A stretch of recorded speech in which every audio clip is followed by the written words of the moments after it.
இஸ்லாமிய கான்செப்ட் கிறிஸ்தவம் எங்கெல்லாம் வேறுபடுதுன்னு பார்ப்போம். இஸ்லாமுடைய அடிப்படை கொள்கை என்னன்னு கேட்டா, ஒருவர் சுமையை இன்னொரு சுமக்க முடியாது. இப்ப நான் கெட்ட செயல் செய்யறேன்னு வைங்க, எனக்கு வேண்டி வேற ஒருத்தர் தண்டிக்க கூடாது, என்னை தான் தண்டிக்கணும். அப்ப நான் திருடுனேன்னு சொன்னா எனக்கு தண்டனை கொடுக்கணுமே தவிர என் பையனை கொடுக்கலாமா?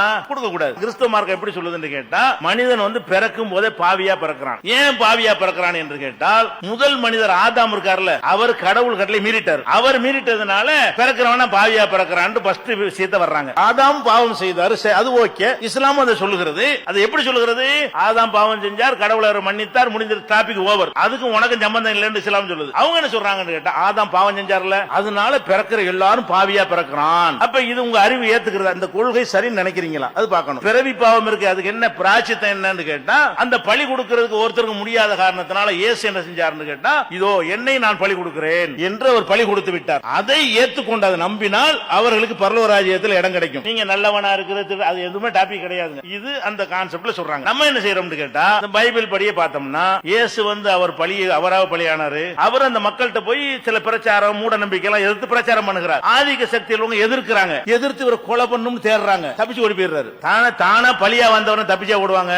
இந்த நிக்கிற வாடா பிடிச்சிட்டு போடான்னு சொல்லல, அவரு தப்பிச்சு ஓடுறாரா, மலையில போய் உட்கார்ந்துக்கிறாரு. தேடிக்கிட்டு வர்றாங்க. அவர்கிட்ட இருந்த ஒருத்தன் காட்டி கொடுக்குறான். யார் காட்டி கொடுத்தாலும் என்ன அர்த்தம்? ஓடினார் அர்த்தம். அப்ப என்ன விளங்குதுன்னு கேட்டா, அவரு முடிஞ்ச அளவுக்கு தப்பிக்க பார்த்திருக்கிறார். இன்னும் சொல்ல போனா தேடுறாங்க. அன்று இரவு பிரார்த்தனையில, கடவுளே என்னை காப்பாத்தும், நீதான் என்னை காப்பாத்தணும் கடவுளே, அவ்வளவு பிரார்த்தனை பண்ற எல்லாம் பைபிள் இருக்குது. அழுது புலம்பி அந்த மாதிரி கெஞ்சினார். அடுத்த நாள் தான் காட்டி கொடுத்துட்டு போயிடுறாங்க. அப்ப என்ன தப்பிக்க பார்க்கிறாரு, பலியாக விரும்பவே இல்ல. மக்களுடைய பாவத்தை ஏத்துக்கிறதுக்கு பலியாக போற ஒரு சொன்னதாக பைபிள்ல இல்ல, பின்னாடி தான் உண்டாக்குனாங்க. சரி, கடைசியில் சிலுவையில் அறையிறாங்க இல்ல, அறையிற வரைக்கும் தப்பிச்சிரும் நினைச்சாரு. அறையும் போது என்ன சொல்றாருன்னு கேட்டா, ஏலி ஏலி லாமா சபக்தானி, என் தேவனை என்னை ஏன் கைவிட்டாய், இவ்வளவு கெஞ்சினே, என்னை தப்பிக்க கூடாம சிலுவையில் அறைய வச்சிட்டியேன்னு சொன்னாரா இல்லையா? இந்த வார்த்தையை சொன்னார் என்று பைபிள் இருக்கிறது. மத்தேயு எழுதியிருக்கிறாரு, மார்க் எழுதியிருக்கிறாரு, லூக்கா எழுதியிருக்கிறாரு, யோவான் 4 சுவிசேஷத்திலையும் இந்த வாசகம் இருக்கு. என்னது? என் தேவன், ஏலினா என் தேவனை, கடவுள்னு அர்த்தம். அவரே கடவுளை தான் கூப்பிடுறாரு. அவர் எந்த கடவுளை கூப்பிட்டாரு அந்த கடவுளை கூப்பிடுங்க.